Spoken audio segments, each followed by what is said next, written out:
नमस्कार, मैं हूं तुषार और आप देख रहे हैं मृदुभाषी का स्पेशल सेगमेंट 9 PM शो, जिसमें हम बात करते हैं देश विदेश की बड़ी सुर्खियों के बारे में। आज के शो में बड़ी खबर है स्वदेशी वैक्सीन कोवैक्सीन पर मचे बवाल से जुड़ी हुई। क्या सचमुच कोवैक्सीन को बनाने के लिए गाय के बछड़े का सीरम मिलाया जा रहा है? गायों की हत्या की जा रही है। इसके अलावा शो में दूसरी बड़ी खबर है एलजेपी की फूट से जुड़ी हुई, जहां चिराग पासवान ने प्रेस कॉन्फ्रेंस कर अपने चाचा पशुपतिनाथ पारस पर जमकर पलटवार किया है। लेकिन शो की शुरुआत करते हैं एक बड़ी अंतर्राष्ट्रीय मुलाकात की खबर से, जो सुर्खियों का विषय बनी हुई है। वैश्विक राजनीति में एक दूसरे के कट्टर प्रतिद्वंदी के तौर पर चर्चित अमेरिका और रूस के राष्ट्रपतियों की बुधवार को जेनेवा समिट के दौरान मुलाकात हुई। इस समिट के दौरान अमेरिकी राष्ट्रपति जो बाइडेन और उनके रूसी समकक्ष व्लादिमीर पुतिन की साथ में कई तस्वीरें सामने आईं। इस तस्वीर में दोनों एक दूसरे के साथ हाथ मिलाते हुए दिख रहे हैं। हालांकि अब तक दोनों नेताओं के बीच किसी अहम करार या समझौते की खबर नहीं आ सकी है। ऐसे में यह सवाल जरूर उठता है कि हाथ तो मिले हैं, लेकिन क्या दिल मिलने अभी भी बाकी है? हालांकि दोनों देशों के बीच तनाव कम होने के लिए इसे अहम माना जा रहा है। एलजेपी में फूट के बाद चिराग पासवान बुधवार को पहली बार मीडिया के सामने आए। उन्होंने चाचा पशुपतिनाथ कुमार पारस पर पलटवार करते हुए कहा कि पार्टी ने समझौते की बजाय संघर्ष का रास्ता चुना था। पिता के निधन के बाद उन्होंने परिवार की और पार्टी दोनों को लेकर चलने का काम किया था। इसमें संघर्ष था। जिन लोगों को संघर्ष का रास्ता पसंद नहीं था, उन्होंने धोखा दिया है। चाचा बोलते तो पहले ही संसदीय दल का नेता उन्हें बना दिया जाता।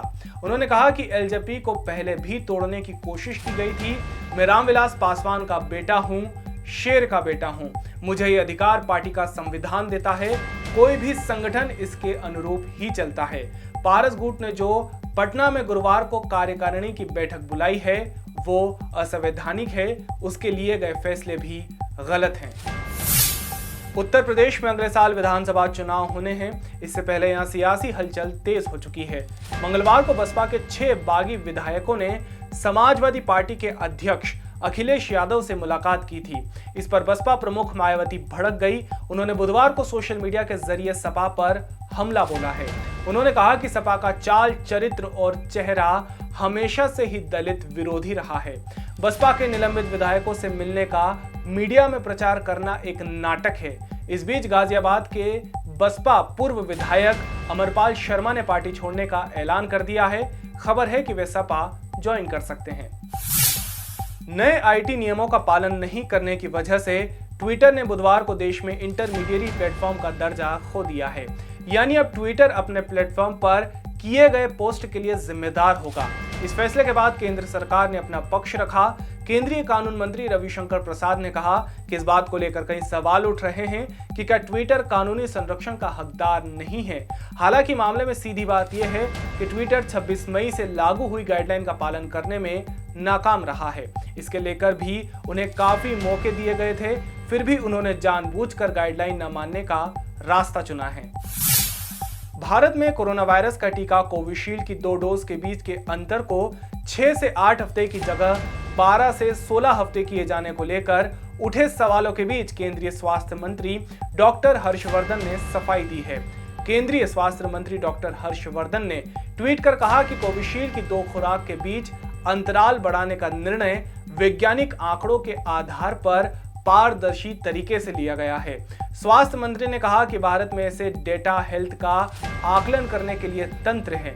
बेहद दुर्भाग्यपूर्ण है कि ऐसे मामलों का भी राजनीतिकरण किया जा रहा है।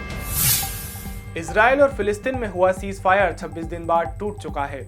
इजरायली डिफेंस फोर्स ने बुधवार को फिलिस्तीन में गाजा पट्टी के दक्षिणी इलाके खान यूनिस में एयर स्ट्राइक की। आईडीएफ ने बताया कि गाजा की तरफ से दक्षिणी इजराइल पर विस्फोटक भरे गुब्बारे छोड़े जा रहे थे। यह कार्यवाही उसके जवाब में की गई।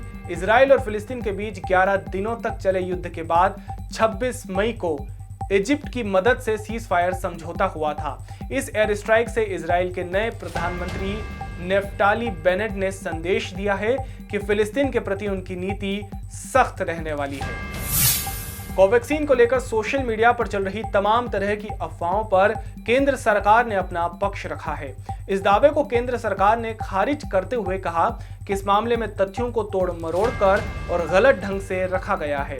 हेल्थ मिनिस्ट्री की ओर से जारी बयान में कहा गया है कि नवजात बछड़े के सीरम का इस्तेमाल सिर्फ वेरोसेल को तैयार करने और विकसित करने के लिए किया जाता है।